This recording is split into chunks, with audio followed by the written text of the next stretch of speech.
Hello everyone, I hope all are doing great. So today this is really not related to any subject not related to D365 and all, but I just wanted to tell you few things about my YouTube subscription details. Okay, maybe this would be I'm really not sure whether it would benefit or not, but I'll just show you something on this.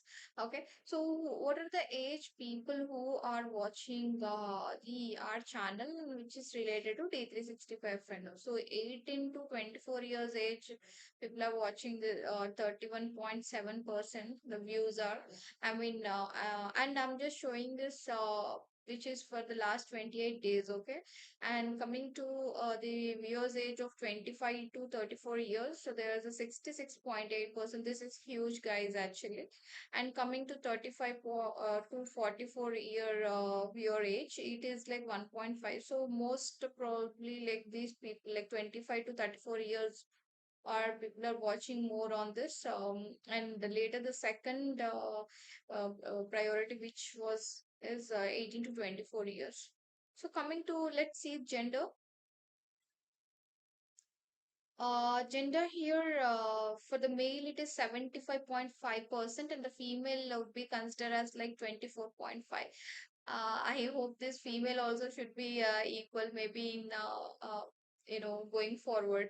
Okay, so but as for like 28 days, which I'm just checking, the females are sorry, males are more than female people. Okay, so let me show you more subscription status. The viewers who is subscribed is less compared to the viewers are more. See here, the views for this not subscribed I mean, who are viewing this channel but not subscribed is 4,115, and subscribed is like 972. So who have not subscribed is more than subscribed. So guys, better like you can whenever you are checking out my channel, so better if you can just subscribe it so that I'll be encouraged. So yeah, just for the more updates, if you wanted to receive, so better like if you can just subscribe and check it out, so you'll be able to check the videos frequently on this D365 fandom. And this is not related to completely asking for the subscription and all, so I just wanted to show you like who are the people watching, what are the age types and the genders, etc. Okay, thank you so much, guys. Subscribe for more videos. Bye bye.